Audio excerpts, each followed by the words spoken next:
twice.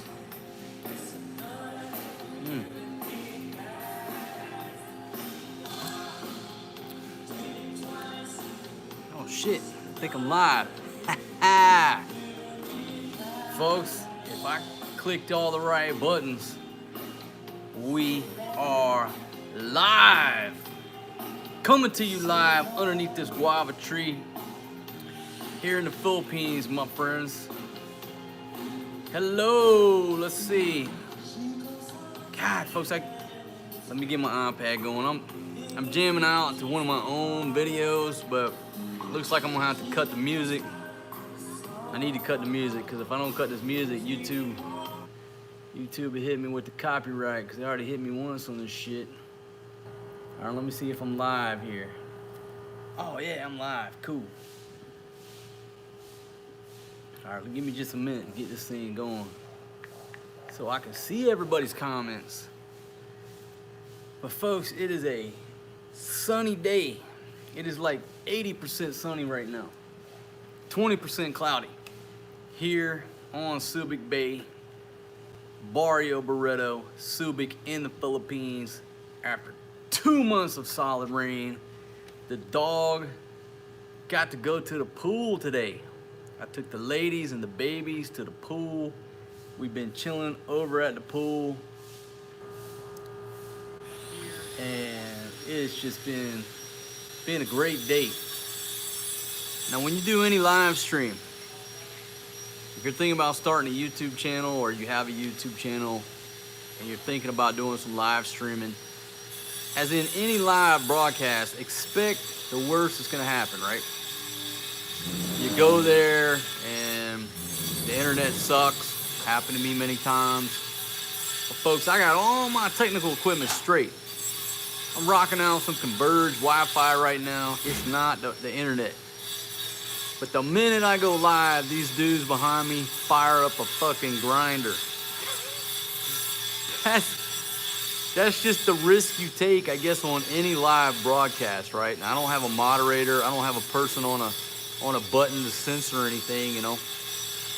But the minute I fired this up live, this Kuya in the background is going to work with his fucking grinder. I love it. I'm not gonna get mad, because I'm gonna tell you why. I used to work construction. You know, I poured concrete, I hung sheetrock, I painted, I've shoveled horse shit. And I respect what they're doing over there. They're working a hard job. So I'm not gonna complain because he's screwing up the audio on my live stream. Because this gentleman's over there working his ass off like I was when I was a young man. And I'm over here, just got back from the pool, drinking beer, and I'm waiting on Lazada. Lazada, where you at? Now, if you don't know anything about Lazada, Lazada is sort of like the Amazon of the Philippines. It's in other countries too. But you know, you go online on Lazada, make an account with a phone number, email address. You order some goods and they bring them to the door, and they do COD, cash on delivery, cash on the barrel. Now, you may say, all right, what's so big about that? Well, when you leave the West, most people ain't got no credit card. They don't have a bank account. So if they're trying to order something on Amazon, how the hell are they gonna order something on Amazon? You got no bank account or credit card. So in steps a company like Lazada to fill that gap, and they go back to the way it was in the old days back in the US, called COD, cash on delivery. If you order something, they'll email you, hey, the dude's coming. Now you can pay with a credit card if you want, but you click COD, the Kuya pulls up. It's 2,000 pesos. You give him the money, he gives you the package. That's the way it is. So I do have a special piece of equipment ordered from Lazada, and I don't want to miss it today. We were over at the pool, and I saw the Lazada truck come by. When I say truck, you'll see it on a video, because I got him on video. All right, so I guess he's cut down on the grinder. Oh shit, this Lazada coming in on a motorbike, my friends. Oh my goodness, I thought he was in the Lazada truck, and you're gonna see this live. Hello, my friend, how you doing? Lazada? Yes, sir. All right, hold on, let me run in and get my money, cause shit, he come quicker than I thought, folks. Let me get my live stream going. Everybody keep an eye on the Lazada guy, make sure he don't leave. I'll be right back. Give me 1 minute, my friend. Yes, sir. Baby, we're live on Lazada.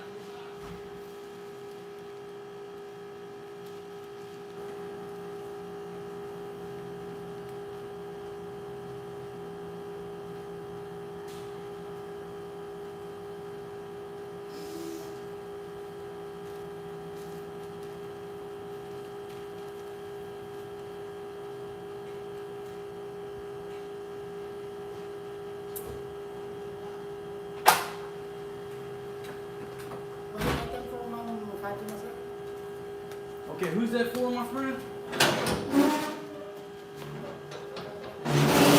Alright, what we got here? Okay, yeah, that's for me right here. How much is this one? Yeah, and then that's me right there. And who's is that one for? For Fatima? Yes, sir. Wait a minute, we got an unauthorized purchase on this one, my friend. Alright, so what's the total? What's the total? Hold on, let me talk in my video. Now folks, Lazada is here with my order, but there is an unauthorized purchase from Fatima for a total of $3. I gotta get to the bottom of this. I'll be right back. Just don't go away, I'm still live.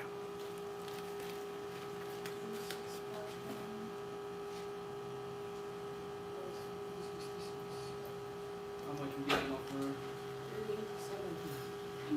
Marissa? Yes, Pop. Is this for you or is this for Fatima? 166, baby, but I gotta tax you. It's a commission. So I need 200. What's the total, man? What's the total? 3873. How's that right there, man? How much is that? My change score. How much your change, baby? 166, so I still give You got for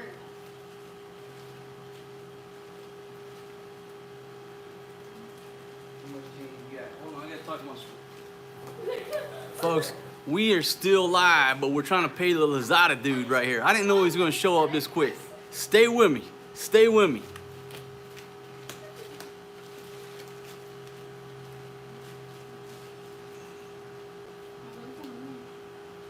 Marissa, what you got there? That's an unauthorized order there.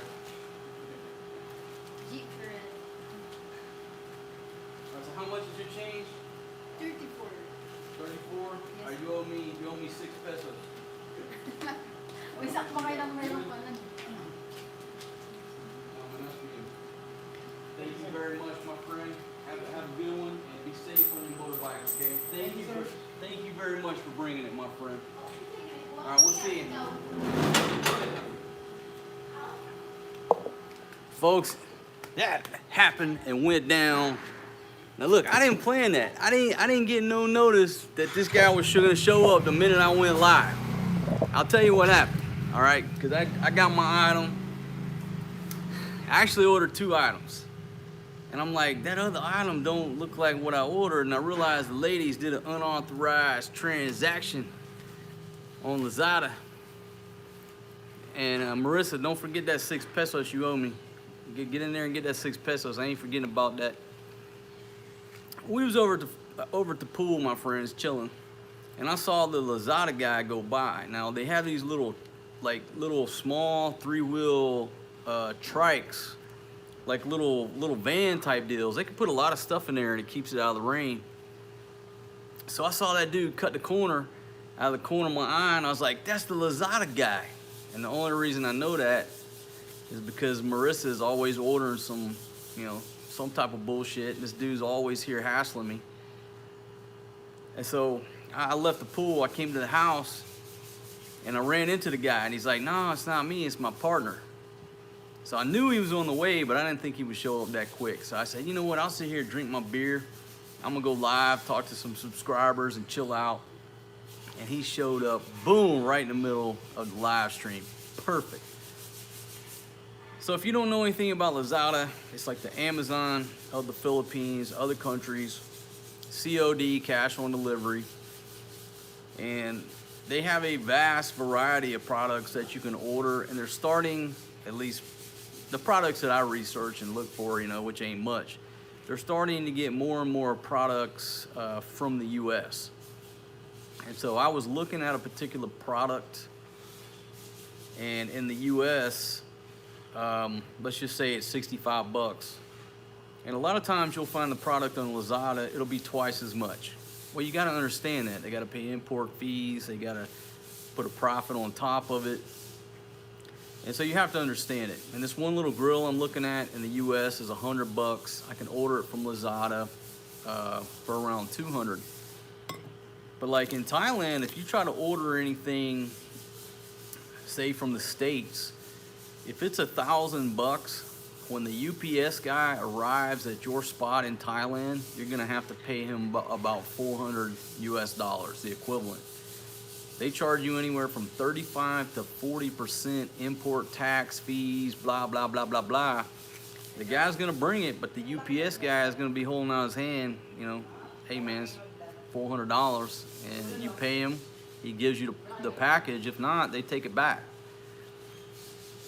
So Lazada is a pretty good, for me, looking at it, it's a pretty good deal as long as you pick the products that are reasonably priced.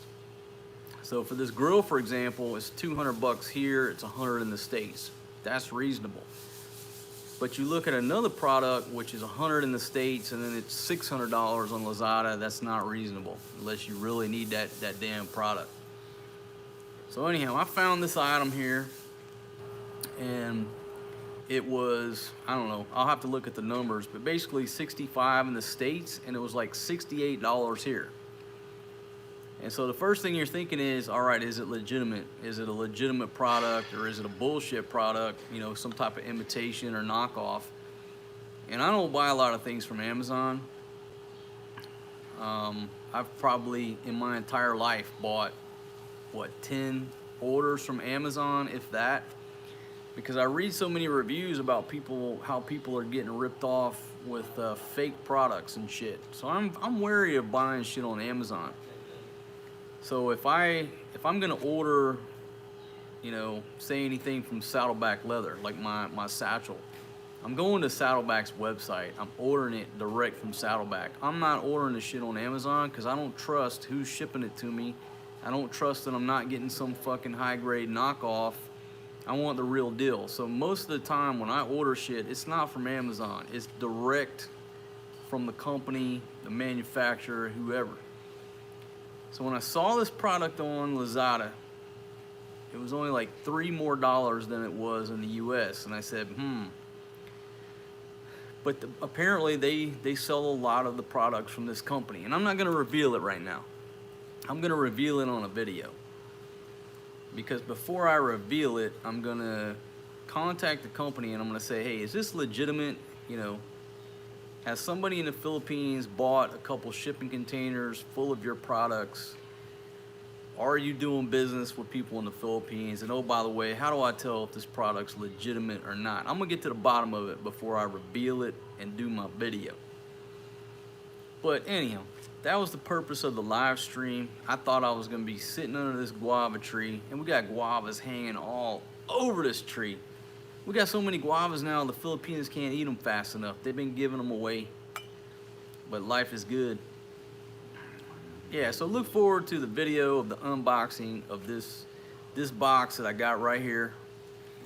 And I mean, it looks legit. Just looking at it, it looks legit, but I'm gonna figure out, is it legit or is it not legit? You know, you can sit down at a bar and somebody will come up, try to sell you a brand new iPhone, and it looks just like an iPhone, but it's a knockoff. It's a Chinese knockoff. Looks exactly like an iPhone, but it's got a cheap knockoff Chinese operating system, and it don't work. It's not real. So if you're sitting down on Burgos, some kuya comes by, holds up an iPhone 11, you look at it, you're like, holy shit, that's real, it works. It ain't fucking real. It's not gonna update. It's a knockoff Chinese bullshit operating system, and you're gonna lose your money. It ain't gonna work. Same with any Samsung product. Well, any product they're selling on the streets. They're not real. They're Chinese knockoffs. So I'm an optimist, but I'm also a realist. When I saw this shit for $3 more that I could buy it from in the States, I'm like, that's a knockoff. That's a Chinese, you know, somehow or another somebody's scamming me. Knockoff. But I said, let's go for it. It'll be a test to see if this company does sell these products legitimately. And if they do, I'll order some more shit and I'll give a plug out. Because this product is supposedly, well, it is made in the USA.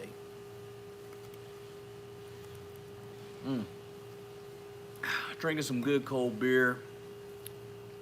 Hey folks, let me see if I can look at some of your comments, because I can't see them in the iPhone. Let me see if I can see some comments. And I realize a lot of my subscribers in the States, you guys are asleep right now. But again, it is a beautiful, beautiful day here in the Philippines. No rain today. Oh shit.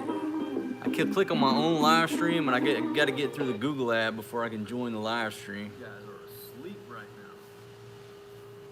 now. Alright, so let me turn the volume down. And hell, I don't see the live chat. I don't see the live chat feature. Let me go over to the app. Okay, alright, I'm in the live chat now. Switch out of top chat over to live chat where I can see everybody's. Alright, I can see them. Alright, so I got, let's start from the top here. Who we got? Oh shit, we got so many. We got Lillian Smith. Hello, how you doing? Lake Lover, George Jr. Alright, Christian, Dr. Love. Was that Peter Birdie? We got Marty checking in from Melbourne, Australia. Got Jesus. Daniel Carrillo, how you doing? Got Mark Graham in the house. And let's see, how do you say that, man? Sandvin Explorer. All right, cool. Kim Sherman, coming to Subic tomorrow. All right, got Alan Stevens. That's a good point, man. I should have unpacked that shit and checked it out before he left. I mean, it is wrapped in plastic. It appears to be in the original box. But I've been drinking and I'm live streaming. That didn't cross my mind. Good point, though. Yeah, I should have checked it out. No, it's not electronics. It's not electronics. Junior, time to tax the wife again. Yeah, every now and then I got to tax Fatima. You know, I got to tax her because she's taxing me every time she goes to the market, putting that change in her pocket and not putting it back in the cash box. So don't worry, I'll get that shit. I'll get it back, don't worry about it. Got Tim Giles checking in from Pampanga. Thanks, man, for checking in. R Media, Kuya Calvin, give him a tip. I did give him a tip, man. I gave him 100 and something pesos at least. Because, you know, sometimes they don't have, well, I'm not naive. Sometimes they legitimately don't have the change. Sometimes they claim they don't have the change. It don't matter. I'm giving the dude a tip. He's riding around on a damn motorbike, hustling. And so, yeah, he deserves a tip. Let's see, Dr. Love.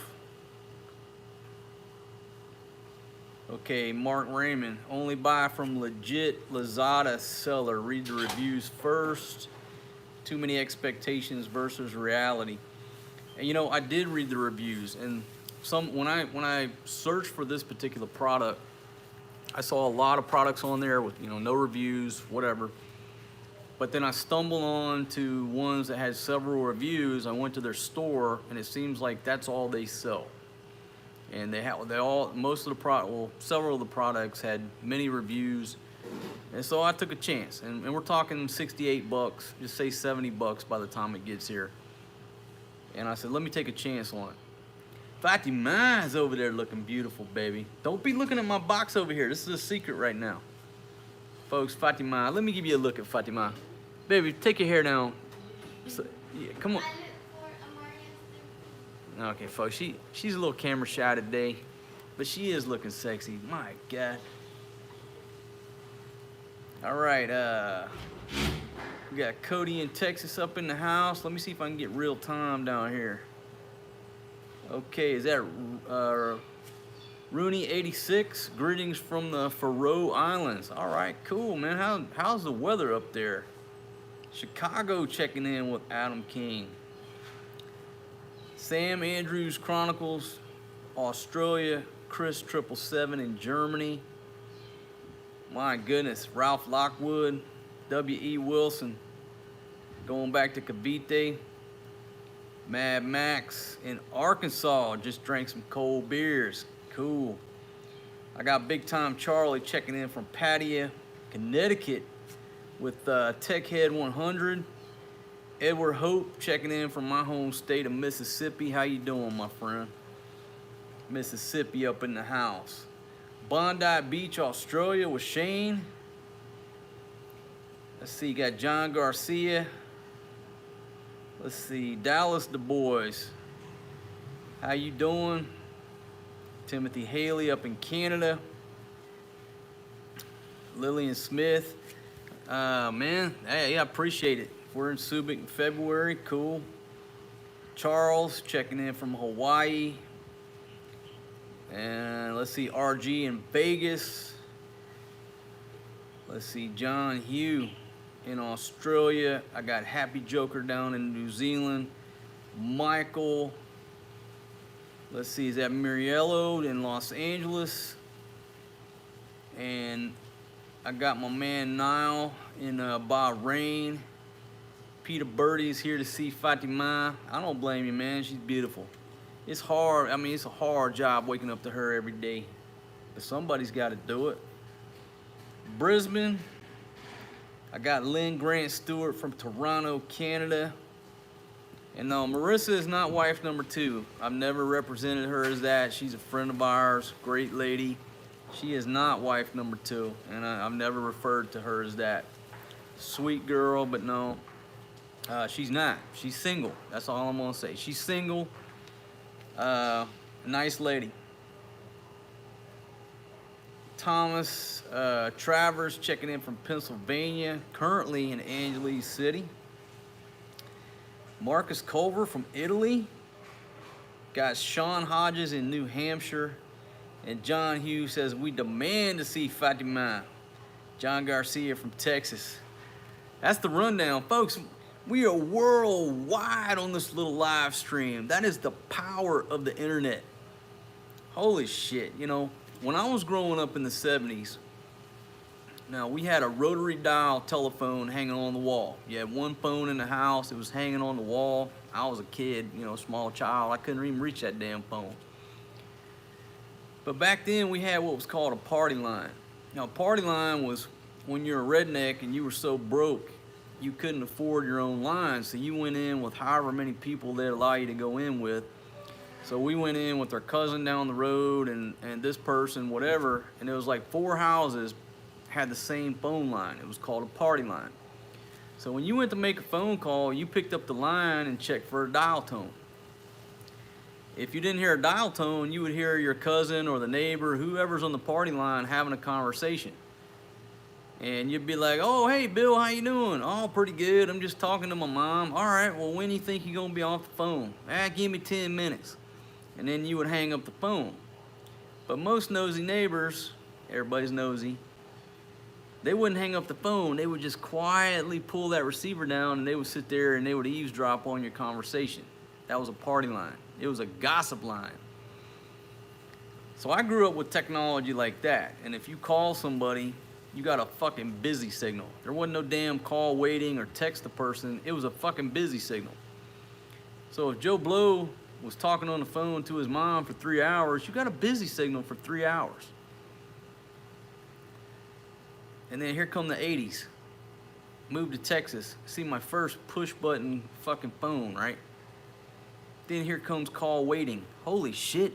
You mean you can call somebody, and if they're talking on the phone, they're gonna hear a beep and switch over to see who the new person is? Holy fuck.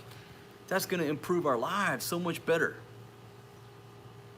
And then we come to the state of communications today, where I can take this iPhone, put it on a damn Manfrotto compact light tripod, click literally, what's the series? I had to type in a title. That was the longest thing. I click YouTube, I click go live, I type in a title, you click another one and do a thumbnail. You could literally go live in 5 clicks and reach everybody on the planet that has access to the internet. Folks, that shit happened within 40 years, at least in my world. Incredible. And I just looked at all these comments, people checking in around the world. Wow. I mean, it's like magic to a redneck like me who grew up on a damn red dirt road in the backwoods of Mississippi with a party line. That's why if you watch some of my old videos, when I go to the filling station down in Makati on Burgos, you know, they have some rotary dial phones. They've got a lot of old nostalgia, a lot of old things from America in there. And it's just very familiar to a person my generation, my age. And I like the food there. If you're in Makati, you're in Manila, go to Burgos Street and check out the filling station. Great little restaurant, folks. Enjoy it. I love taking people there. And then after the filling station, walk right up the block to Ringside Bar and go to Midget Boxing and tell everybody there Marco sent you. All right, let me go back to the comment. Okay, so degenerate. I remember as a kid eavesdropping on small town gossip. That's what we did back then, man. You got bored, you picked up the line, and you listened to the party line, no matter how many people were on there. So it's funny how we say there's no secrets today. Really, there was no secrets back then. I mean, if you were one of those truly introverted persons, I mean, maybe you could keep some secrets, but I come from a small town. Everybody had a party line. Was there really any secrets back then? And the damn operators probably listening to your shit? No. All right, let's see. Go back to the comments here. Edward, Edward says, I got a question. How can I move to the Philippines to be with my Filipina? It's fucking pull the trigger, man. Pull the fucking trigger. What are you waiting on? Figure out a way to make $1,000 a month online. However you're gonna do that. Don't even sell everything you have in the West. If you're in the US, don't even sell it. Give that shit away. I had so much shit in America, it took me 2 years to give that shit away. I had this big ass long van. I put shit in the back. I would drive up to somebody's house and give them a fucking brand new bedroom suit. A lot of people thought I was suicidal because I was giving out, it was just a project giveaway. I call it Operation Giveaway. I'm not a salesman. I didn't have time to fucking wait for somebody to come over and offer me 30 bucks and haggle about the scratches. I just gave it away. So how can you come here, give all your shit away, figure out a way to make $1,000 a month, buy yourself a plane ticket? 3-step process. And I know there's more to it, but let's see. Ace Toxic, I was born in 70.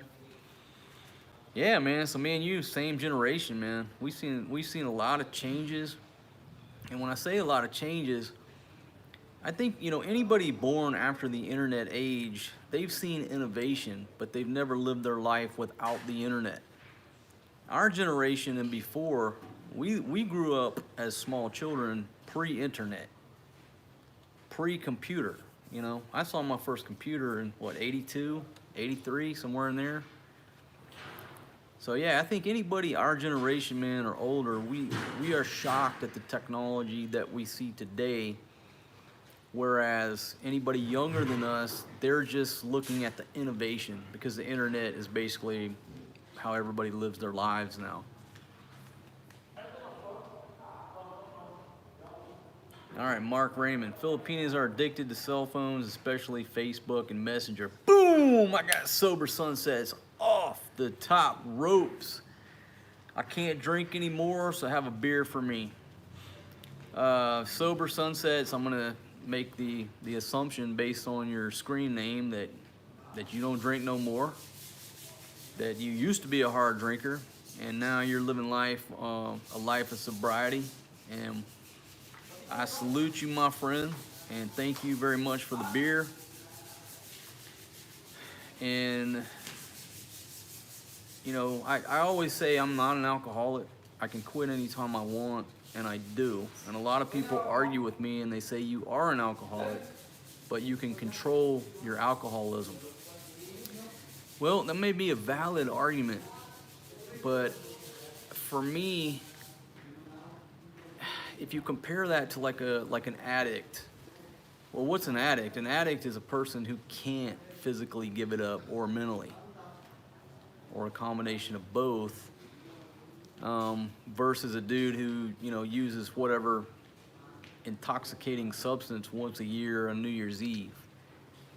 And I've just never considered myself an alcoholic because I can turn it on and turn it off when I want, based on where I'm at, my mood, the company that I'm in,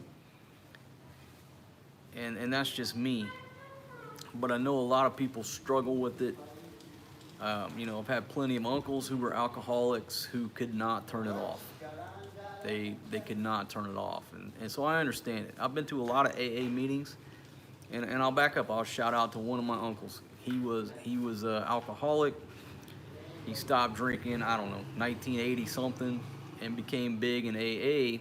And I used to tag along with him and my aunt to these AA meetings. So I understand the culture. I understand the organization. I spent a lot of time, you know, just by hanging out with them. But I don't consider myself an alcoholic. I really don't. I love the taste of beer. I love to drink whiskey. And as I've said, I don't apologize for that. There's no need to. I see no problem personally, and this is the way I roll in the States. If I go to meet you for a lunch meeting and you order a sweet tea and I order one beer with my meal, I remember that people would be shocked by the fact, oh my God, he's drinking. He's drinking in the middle of the workday. He's drinking in a business meeting. I didn't see that in the same light that a lot of people perceive that to be. I'm gonna have a meal, I order a Bud Light, that's my drink of choice. I just didn't see the harm in that, where most people, oh my God, he's drinking on company time, he's gonna be drinking and driving, blah, blah, blah. But for me, having a big meal and a 2-hour lunch meeting and drinking one beer, I just never saw the problem with that. Maybe you disagree, but the fact that we don't all agree on the same thing, that's the spice of life. So go back to, okay, so you were 17 years drunk every day. I got it. So you're coming out of that, and again, man, my hat's off to you for where you're at in life. So thanks for sharing that. And there may come a time where I just permanently stop drinking myself. It may come, but it ain't coming right now. It just comes in spurts when I want to turn it on and when I want to turn it off. Boom, Paness, I see a two-tone orange bar on the iPhone, and apparently there is a delay on the iPad, so let me take a look. RG, keep up the good work, brother. Thank you very much, my friend, thank you. I got a two-tone orange bar headed north, getting stacked up to the top of this chat box, bringing out the haters and the trolls. Come on out and complain. Come on out. But thank you very much, RG.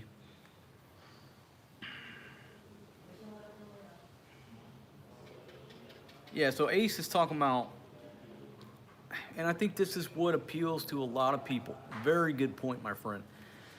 When people come to the Philippines, it is like going back in time from the West in many ways. Some good ways and some not so good ways.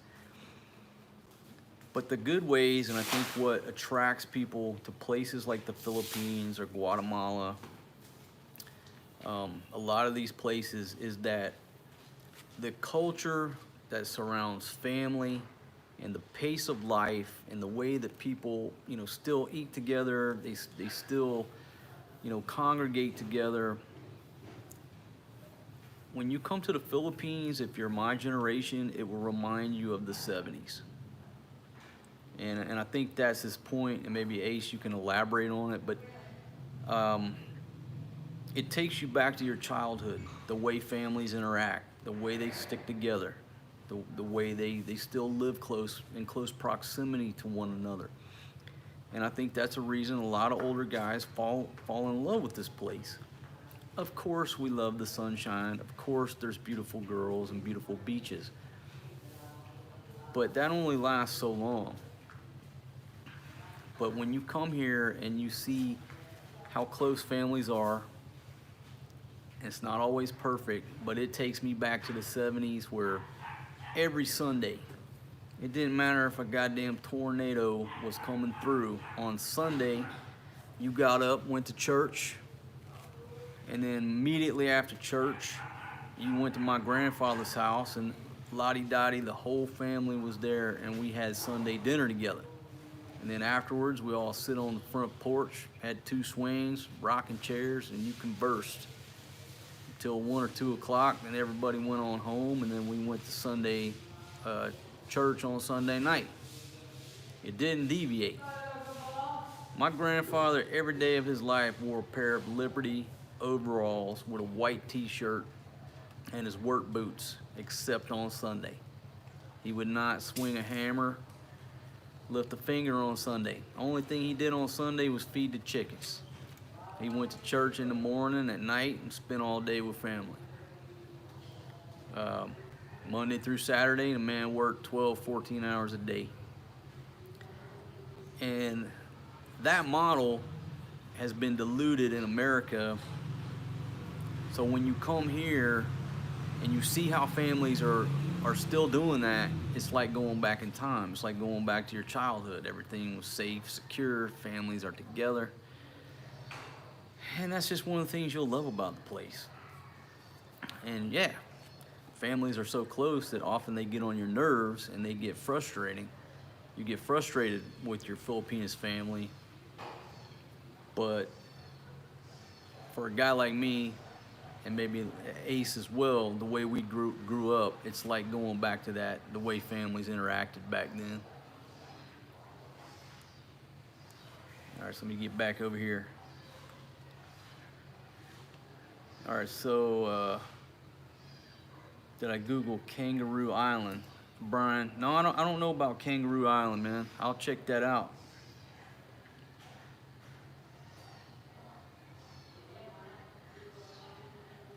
Okay, so Mark Raymond says, I live the exact opposite. I'm a Filipino living in California now for 3 years.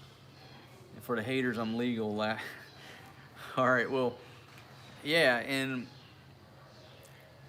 I'm here most of the time. And so I come in contact with Filipinos who live in America. They move to America, and we have these conversations. And everywhere around the world, people watch Hollywood, they watch movies, they think everybody in America is rich and it's such a perfect place. I'm not saying that America is not a great place to live, but when all you see is the Hollywood polished fakeness where everybody's rich, everybody's living this wonderful life, and you don't see reality of America, everybody wants to go there. But when they get there, they realize there are some pros and cons, like anywhere. If you're Filipino, you're used to having a lot of time with your family. You go to America and you realize, oh shit, those couple 2-3 extra hours I used to spend with my family every now I'm spending that time in my car on the interstate, on the I-5. Listening to a radio or watching a YouTube video or whatever, looking around at just all these cars around me. And it's a trade-off. There's pros to cons living in any country, but a lot of people from a place like the Philippines and they move to America, they have no idea what they're getting into, and it is a trade-off. Yes, they like the money. Yes, they like, you know, their career path. They like having a bigger house and everything that American society affords, but deep down they're missing that family unity and all their families, all their family members, and you know, their culture over here. Truth be told.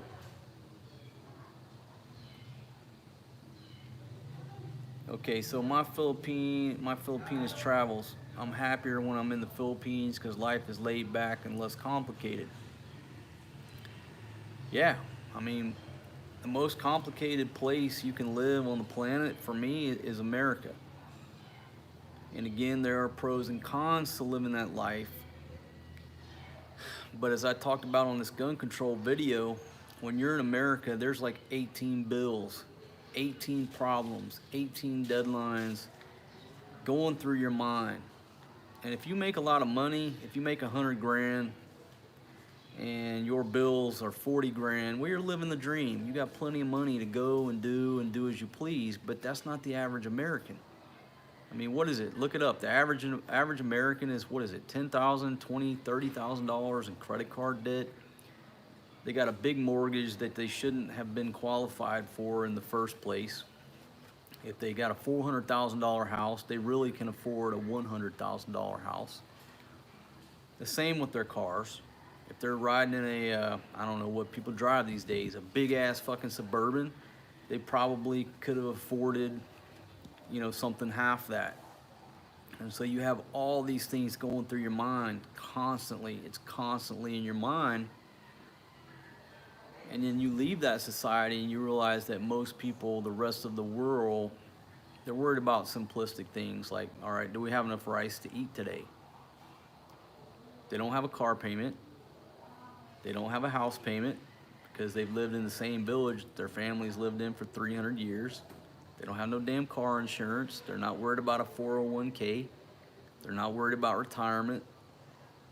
Their damn Medicare, Medicaid, all the shit that Americans worry about. Other folks in the world have never even heard of this shit. They wake up and what's their concern? You know, get the kids to school. Do we have enough food for everybody today? And maybe can we pay the light bill? Oh, that's 3 worries. In America, you got 18 at least going through your mind. However many credit cards you got. So it's give and take. And like I said on my gun control video, ain't nobody in America hungry. If you're in America and you're hungry, it's because you're fucking too lazy to go fill out some goddamn forms or go down to the church and stand in line and get a free bag of groceries. So you're not hungry. You're not really concerned about hunger. Nobody in America is. There's no fucking way. If you're hungry in America, it's your fault, and I'm gonna maintain that. And that's a positive thing about America. People aren't starving. Other countries, they are. They go to bed hungry. You know, they're not eating the way they should. But with that aspect that you don't have to worry about being hungry, here come these 18 fucking bills your way. And then you come over here to the Philippines. I got no car payment. I got no car insurance. Folks, I wake up every morning with this much worry. Probably when I was in America, I was waking up with this much worry and I was making a lot of money. And that's the difference. And so historically, the measure of success has always been money. How much money do you make? What is your net worth? What are you worth? You know, how much does this guy own? That's been the measure of success, at least in the West, for many years. But it doesn't matter if you're Steve Jobs or whoever you are. At some point, your life ends and you die. You can't take it with you. So is that really the best measure of success, is how much money you have or how much money you make? Or is it you wake up in the morning, you don't have 18 bills in your head that you're late, worrying your ass off. Go to a job that you hate to try to pay for that brand new car that you bought that sits in the driveway like 70% of the time. That's not my measure of happiness, my friends. And you know, a lot of people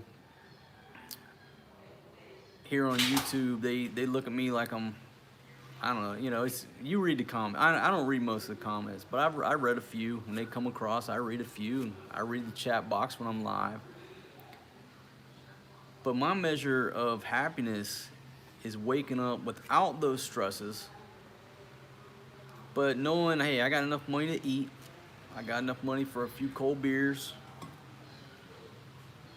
And that I have enough time to spend with my kids and just enjoy life in the now. And I hate to use that phrase. I want to enjoy life now. In America, when would I have time to just sit out underneath a guava tree, fire up a live stream, drink beer, and wait on the fucking Amazon guy? Never. I would never have that time in the US. Either leave that motherfucking package on the doorstep or motherfucker, I'm not home when you're working. I don't get home until the damn sun goes down. So if that Amazon guy didn't leave the package on my damn doorstep, wouldn't be no Amazon coming to my house. See the difference? And I'm just here underneath this guava tree, and I'm kind of sitting back because I didn't want them damn guavas to fall off and crack me upside my head and, you know, cause me to drop my beer. Those are my worries.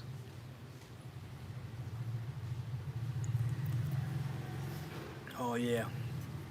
Boom! Paness, I got Sean Hodges off the top ropes with a two-tone green bar that just took an atomic elbow. The SmackDown is headed north. Headed to Cavite in November again for a month-long visit. We should meet up for a Red Horse and some barbecue, bro. Man, you know, November. I may be down there a couple days in Cavite in November, man. I'll have to. And you know what, folks? I am so flattered that everybody sends me messages my way trying to hook up. But I'm a moving target. I'm like trying to hit a moving target. I got 2 babies, all these Filipinos causing me stress. My travel plans change. But I might actually be down there for a few days, man. Red Horse, I can't drink Red Horse. I get crazy. And this is a public service announcement if you've never come to the Philippines. You can drink San Mig Light all damn day long. You're not gonna get crazy, all right? That's a San Mig Light. It's like a Filipino version of Corona. Delicious. Put a calamansi, a lime in there. You can drink pale Pilsen pretty much all night long. But folks, you gotta be a special kind of drinker to be able to handle Red Horse, because I'm brave enough and I'm man enough to admit my limitations, and I cannot drink Red Horse. There's an ingredient in Red Horse that makes you crazy. And I've said it before, every fight I've ever seen in this country, whether it's local, man, woman, foreigner, one common denominator, and they were all drinking Red Horse. So my friend, if we meet up, you drink the Red Horse, I'll drink San Mig Light or a pale Pilsen, and we'll have a good night, because you don't want me drinking Red Horse. Whew, man, I'm glad I stopped that, because I was getting out of control back in the day, but that's been years ago. When I was up at Pablo's Pig Farm, they handed me a Red Horse, and I did sip on about half of that because somebody bought it for me. But man, that Red Horse, if you come here, I think what is it? The tagline says extra strong beer, and it ain't no lie. You could drink 10 of these, no problems. You drink one big Red Horse, you'd be a crazy man. All right, back to the comments here. All right, Wing Commander says guava cures diarrhea. I've never tried that before, but if that condition hits me anytime, then while I'm here, I got plenty of guava on this tree. I'll try it out. Travel Squad up in the house.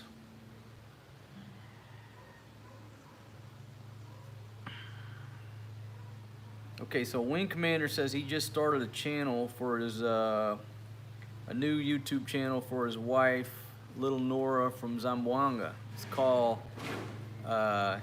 is it Chavacana? Chavacana Travels. So far, only 1 video, 3 views. Okay, well, Wing Commander, shout out to your wife. Good luck to her on her YouTube endeavors.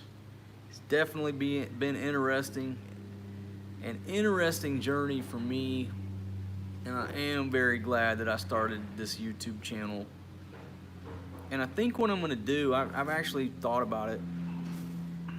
I thought about it this morning. I need to do a video, and I think I'm gonna call it "So You Want to Start a YouTube Channel." I think I'm gonna do. I'll either do it a live stream or I'll do a video, but I'll take some notes first. Personally, I'm glad I did it. I'm glad I'm doing it. It's been an exciting adventure because you never know where it's gonna take you or what's coming your way. Good, bad, ugly, wonderful. It's definitely been an adventure for me, for us. It's still an adventure. And I'm looking right now, we're over 15,000 subscribers. And I think I read something on YouTube now, they're not gonna put the exact subscriber count. They've got some type of standardization. So like I'm looking right now, it says 15.4. So I can look on the back end and see how many, but if you, as the viewer, look at it, I think they're rounding it now, just to have some standardization in what the view count, or not the view count, the subscriber count. So yeah, so good luck to her on her channel. If you want to put a link in there, man, you got 80 people on this live chat. Just throw a link in there. Okay, Red Horse will make you run around the barangay in your underwear. That's from Shirk Becklow. Yeah, Red Horse has got something in it. People always tell me it has gin. Now, I don't know how a beer can have gin unless they add it later, but that's what I've had many people say, oh, they add gin to that. I don't know, but if you're a light drinker, or you're not used to doing any heavy drinking, if you come to the Philippines, I recommend you stay away from the Red Horse. San Mig Light, you'll be fine. Pale Pilsen, you'll be fine. You'll probably like the taste of San Mig Light better, especially if they put a lime in it, because it's delicious. It's like a Corona. Pale Pilsen has like an acquired taste, and I can only drink Pale Pilsen if it's ice cold. But now you give me one that has ice crystals on the, a layer of ice, I would rather drink a Pale Pilsen. If it doesn't have a layer of ice, give me a San Mig Light. That's the way I drink Pale Pilsen. But yeah, if you come here, don't drink Red Horse unless you are a hard, seasoned drinker and you know that you can handle hard liquor and not get stupid.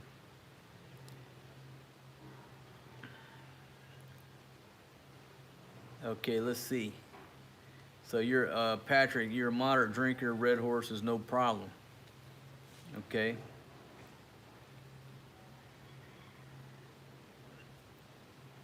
Let's see, what else we got here?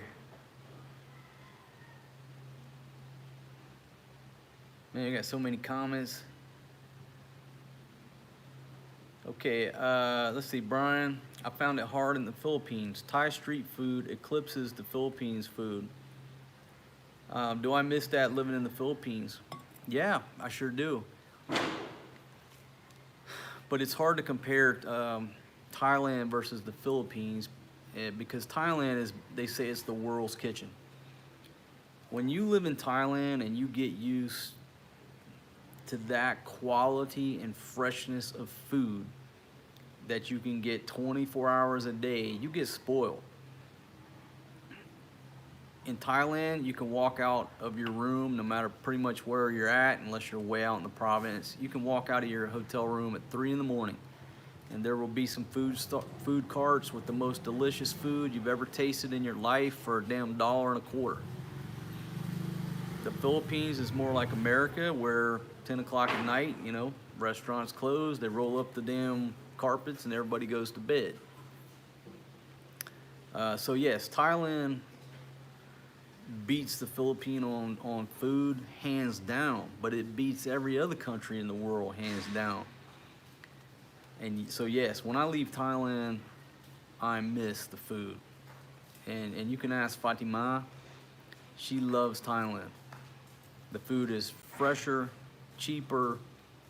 If you go to any type of restaurant, you order the food, then the guy cooks it right in front of you. There ain't nothing sitting there. There might be a couple of fried eggs that he fried 10 minutes ago, maybe. But in Thailand, I'll take the kapow guy. Here you go. You come to the Philippines, to a carinderia, a little canteen. You're going over there lifting up. They cooked it that morning, and it will sit there all day, and you get a scoop of it and some rice. Well, that's a big difference. I do love Philippine food, but I love it when it's cooked fresh and it's cooked by somebody that knows how to cook, and they're using quality ingredients. And that's why I always recommend, if you're in Angeles City, listening to my voice right now, go over to my buddy D's restaurant. It's called Dejas Store, Dejas.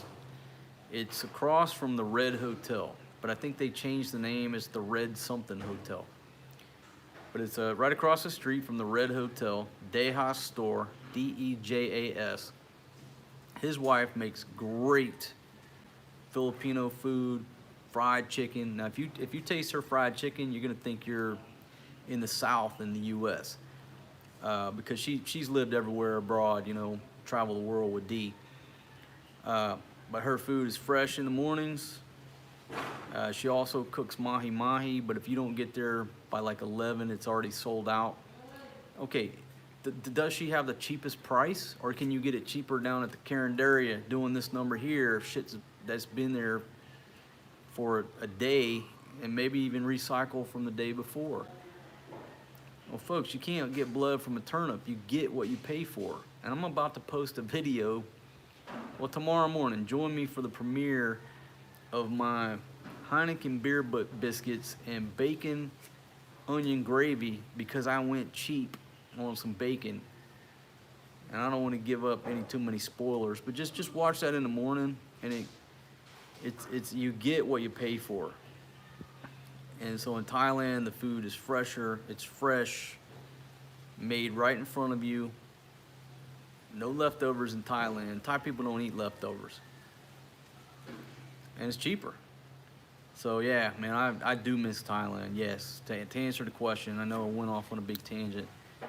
But even if I go to Cambodia, I miss the food in Thailand. I love the food in Vietnam, but I miss the food in Thailand.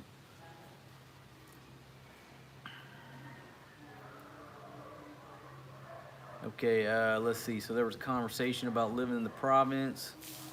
I'm not sure if you're talking about living in the province versus living near the cities, but yeah, we love living in the province too. We love living out in the country. We miss the $28 beach condo. And in the upcoming months, we're gonna be making a change, and we may be headed back to that lifestyle. But again, it's a give and take. I remember doing a video. I was shooting 1080 down there on my old Sony camcorder that I still shoot on. I love it. I wasn't shooting 4K down there. I was shooting 1080 videos and trying to upload that shit. It was taking half a day to upload it on my phone, my internet on my cell phone, and it's 4G. I'm up here, you know, a little closer to civilization. And folks, my Wi-Fi is so fast, it's almost 150 megs up and down. I am coming to you live with clarity right now. Well, because I'm living up here on Subic Bay with Converge internet. I go back down to her village, ain't gonna be no live streams. To get a signal in her village, and when we go there, I'm gonna do a video. We're basically using a bamboo antenna and some engineering to just get a cell phone signal into her village. So there's give and takes about living out in the province. Yeah, we love living out there. If I was not on YouTube, if I were not posting YouTube videos, we would just be living in the village, living the simple life. But to live that simple life and be a YouTube guy, there's a clash.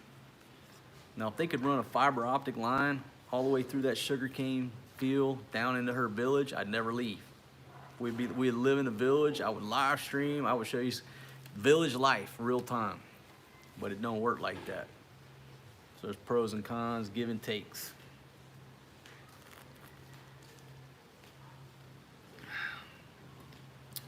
Okay, so Wing Commander says if you ever go down far south of Mindanao, hire some security, but it's inexpensive. Okay, I'll talk about my experience down in Mindanao. Now, I went down to General Santos City. Now, if you're not familiar with General Santos, number one, it's basically near the home of Manny Pacquiao. Manny Pacquiao is from those parts. And if I remember correctly, it's also the tuna fishing capital of the world. I went down there and it's on the southern part of Mindanao. Mindanao is a big island, a southern island. Yes, it's where Marawi is, Zamboanga, where they have some issues with violence down there. I don't want to get into too far to politics. You can just look up Marawi and you'll see what happened. But my time down on Mindanao and General Santos, I loved it. I think I only saw, if I recall correctly, there was only one other foreign guy that I saw during my whole time, and he was in the hotel. And he had went down there to meet a girl, the same as I did. But me and this chick and her family, we went all over. It was beautiful. Had a great time. Now, personally, never once did I feel like I was in danger or people looked at me different because I was a gringo or anything like that. No, I did not venture over to Marawi. I wasn't over there. I was in General Santos City, and I just thought it was a beautiful place. I didn't have any problems. But it's like the south of Thailand. Okay, to go back to the side of safety, you go down to the southern provinces of Thailand, near Malaysia. Okay, yeah, there's some violence down there. There's some bombs going off. They got a problem with some internal problems. And no, I'm not being politically correct where I don't say the problems are with Muslims. But in Thailand, there's more to the problem just saying it's Muslims down there doing this. There's some, there's some issues about them wanting to govern themselves independently. And there's some history behind it. It's the same in the Philippines. But as a traveler, if you just realize if you go to those southern 3 provinces in Thailand, okay, they do experience some violence. That's not the country as a whole. It's the same in the Philippines. Go anywhere you want to in the Philippines, but if you go down to, I always say Jolo. Is it pronounced YOLO? J-O-L-O. You go down there where people get kidnapped when here come these rich fuckers by in their big yacht, and they got some armed dudes down there and they take them hostage. And in my perspective, it's mostly for money. They're trying to get paid. It's not about ideology. They see this dude, rich guys on a yacht, they're gonna kidnap them, hold them for ransom. They want money. Same shit they did in Colombia all these years. You can blame ideology. It's all about fucking money. It's about poor people with guns seeing rich people on a yacht, and they want money. But anyhow, my experience, I didn't have any problems down there. If I wanted to go to Zamboanga today, I would go. If I wanted to go to Jolo, YOLO, however it is, I would go. Now that's me. Do I recommend you take your wife and your kids down there? Well, no. Why would you want to? All right, so let's go to Sir Liner. Mindanao is great. I live in Davao. Ginseng is good. And saw quite a few foreigners. Yeah, when I was there, now this is years ago, everywhere I went, I was the lone gringo down in General Santos.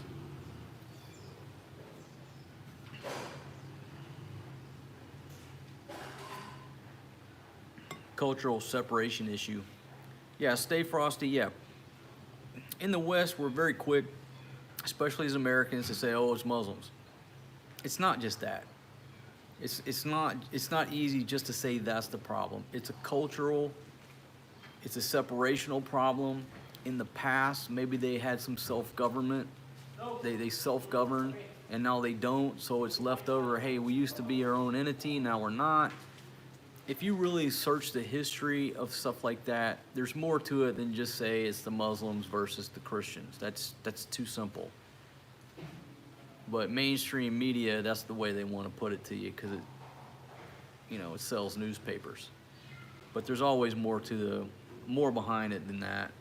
And when you dig into the history, often it's very little to do with religion. It's a lot more to do with just basically wanting to be autonomous. Okay, so Zamboanga is safe in the city, but but dangerous if you travel outside the city. Abu Sayyaf will kidnap your ass. Okay, so all these are good points, folks. When you're traveling around, do some research. Don't just take my word for it. Listen to others.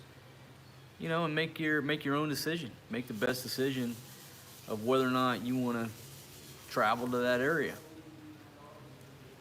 But I don't recommend that you listen to the United States federal government and the U.S. State Department, because if you go to their website and read their travel warnings, basically you wouldn't leave the United States. That's their job, part of their job, just to create fear so you don't leave the United States. When I see shit that the U.S. State Department says don't go there, I use that as a roadmap of where I want to go. So I don't recommend you read their shit because they're just a bunch of scared pussies sitting in cubicles down in the embassy. They have no idea. They're just regurgitating shit that they read from the locals or whatever. They're putting it in a nice polished report. They have no fucking clue. They're in the Fortress Embassy and they're going to Makati to the malls every night and fucking drinking Starbucks every morning. They got no fucking clue. Don't read their travel advisories. You're wasting your time. Boom! Travel Squad. Your video in Manila showing the guy in the walker inspired me to travel there. Beer on me. Travel Squad, thank you very much. And I know exactly what you're talking about. On my 5 days on Burgos video, me and the old lady, woke up. We're up in the hotel room, and I was just shooting video down on the street. It's a side street that leads up to Burgos. And here come this dude, had to be 70 plus. At least 70 plus, with a damn walker, just trudging forward with that fucking walker headed towards Burgos. Now, if you're not familiar with Burgos, Burgos it's the action. It's the center of gravity for the nightlife, and a lot of people call it the red light district. Yeah, there's a bunch of damn strip clubs, but there's also some good food, some good bars. It is the all-night street. So here this old codger is, just taking that walker, just trudging forward up the damn Burgos, cut a left, and just kept on going. And he was 70, I would say 75 plus. And that just inspired me too. When I saw that dude clipping up there, I said, you know what, I hope that is me. I hope that I live to be that old with that damn walker, and if I can't get up to that Burgos street to go buy me a beer, that's why I got all these young ladies such as Fatima, all these Filipinas, they'll be pushing me up that hill in a damn wheelchair to go get my beer. That's the way it's gonna be. I ain't going out in a goddamn nursing home. This dog right here will not spend one day in a nursing home. I promise you that. No, there will be no nursing home, me laying around shitting on myself, having others have to wipe my ass. That ain't happening. Now, taking a walker, and before Fatima and the rest of the ladies wake up, I'm headed up that fucking hill to go get a beer, chase some women. Oh yeah. Or I'm so damn ornery, or my legs give out that I tell them put me in a wheelchair and push me up the street to get a beer. Yeah, I'll do that. But yeah, that dude inspired me too, my friend. I'll never forget that dude, and I hope he's still living. I hope he's still alive, and when I go back to Burgos, I hope I see that gentleman, because he seemed like he lived there. You know, he wasn't carrying no damn tourist bag or a backpack. That dude lives there somewhere. He knew exactly where he was going. He was clipping up that side street, cut a hard left. That dog lives over there. He knows where he was going. All right, let's go back to a couple more comments, folks, and I'll cut it off because I want to go and unbox this. I'm gonna get Fatima to help me. We're gonna unbox this, and that video will be upcoming about what we bought, and I'll let you know, is it legit? And I'm skeptical of anything. I'm even gonna go so far as to call the company. I'm gonna find out. I'm gonna find out, is this a legitimate product made in the USA? And I will give you a hint. It's made in a place called South Pittsburgh, Tennessee. United States of America. It has been for over 100 years. That's the clue. And I'm gonna find out. And if it's fake, then I'm gonna let you know if it's fake. If it's legitimate, then I'll let you know that too. All right, so let me check a couple more comments here. Michael, why have I chosen Subic to live? Oh, the guy in the walker is still there as of August. All right, man, that's good news. If you see, anybody sees that guy, find out his name and his story, buy him a beer. Boom, partners, Benny the Max up in the house. Hello from SM Mall, Manila, brother. Hey, man, I hope you're doing good down there. Thank you very much. Off the top ropes with a two-tone orange bar, headed north, stacking Legos, my friend. Benny, is it raining down there? Because we finally got some blue skies here on Subic Bay, man. We went to the pool today. We did not have to put our rubber boots on today, man. So that's why I'm sitting outside, just chilling. And I hope it's not raining down there.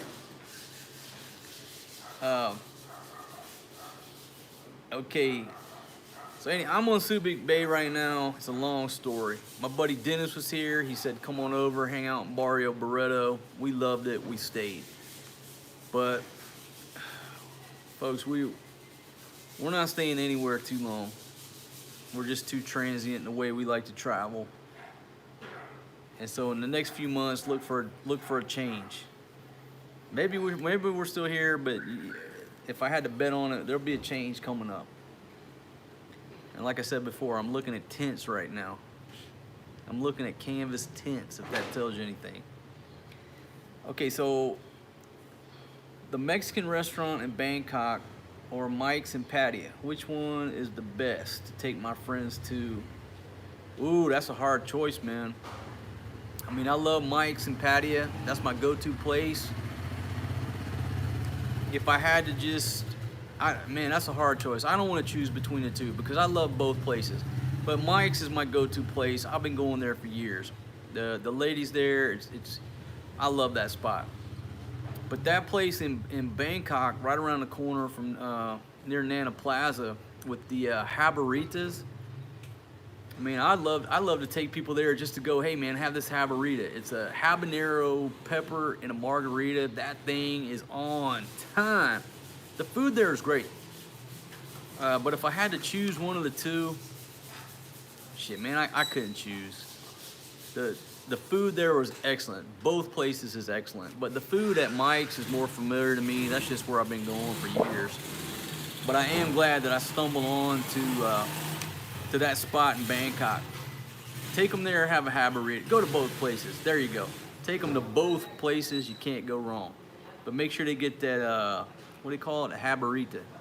Margarita with the habanero pepper. King Maximus up in the house. And Benny the Mac says there's no rain there. Yeah, man. Folks, I will continue to harp on it.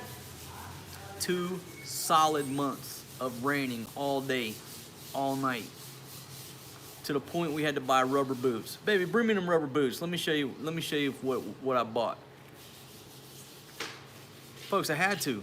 I mean, my tennis shoes got soaked and then they don't dry. So, I mean, I had to go to Ace Hardware. And buy a proper pair of rubber boots. Just to live here, because you know when the streets flood, you've got this much water, and it's just an everyday thing. And I got Fatima a pair of rubber boots that the ladies share. So I'm just so thankful I'm able to sit out here and not get my head rained on. It's just been a very good day. Okay, folks, my voice is about gone. Fatima is looking at me over here at this package, and I think I've talked long enough. I got 80 folks here according to my iPad. Thank you very much for joining me on this. Let me look at the title. Oh yeah, waiting on Lazada underneath the guava tree. So I want to thank everybody that sent super chat money my way, and I will represent and drink beer. And I can't thank you enough. If you're not a subscriber on my channel, now I always say this on my videos because in the bottom right hand corner of your screen is an overstay road sign if you hit that and become a subscriber. But on these live streams and the premieres, I'm just assuming that thing is there because I'm looking at my iPad, I don't see it over there. If it's not, subscribe to my channel. Food, beer, visas, bad behavior, a lot of drunkenness, philosophy, just what I think about life, and no fucking apologies. And there's a lot of cursing. Sometimes I'm not cursing, sometimes I am. And that's just the way it's gonna be.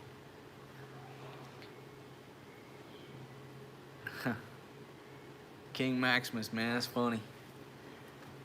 You know, it'd have to be a long ass movie, man, because I don't even know what part to focus on. You know, I've had a long, good life. That's why if I drop dead right now, I got no regrets. I'm still in the game. I feel like I'm just getting started. I feel like I'm starting over, and I'm excited about that. But if I died today, I have no regrets. No regrets. You know, I don't give a damn if you put my life next to Mark Zuckerberg. His shit is one-dimensional. And I don't really like the guy, but you take Mark Zuckerberg, he knew how to program a damn website. He got lucky. Well, let's back up. He stole somebody's idea, he knew how to program a website, and he got lucky. Now he has a lot of money. Congratulations. Congratulations, dude. You ain't got the stories that I got. You ain't got the stories that Pablo Escobar has or the J-Dog. Your shit's one-dimensional. You got a lot of money. And all your money and your big houses and your yachts, whatever you got, that don't impress us. One-dimensional. Because had you not got lucky, where would your life be? You still wouldn't hold a candle to me, Pablo Escobar, the J-Dog, all this other crew that you know, I've hung around with in my life. So if I died right now, I'm ready to go. Ain't no motherfucking regrets. But the Grim Reaper shows up. You let that Grim Reaper walk through the door. He's taking a flying elbow, flying knee, Superman punch. I ain't ready to lay down, by no means. But if he gets one over on me, I got no regrets, my friends. So I hope that you're having a great day or a great evening wherever you're at on this globe. It's round, so the sun or the moon is at a varying degree no matter where you're at. I'm gonna have a good night. I'm gonna hang with the ladies and with my babies, and we're gonna barbecue. I'll probably make a video for you. But hey, tune in tomorrow morning to see my Heineken beer biscuits and my bacon onion gravy that it just didn't turn out the way I wanted it to turn out. I'll see you on the next one, my friends. Thanks again, and we'll see you tomorrow morning. Peace out. If I can figure out how to stop this live stream. There we go. You hit the little X up in the top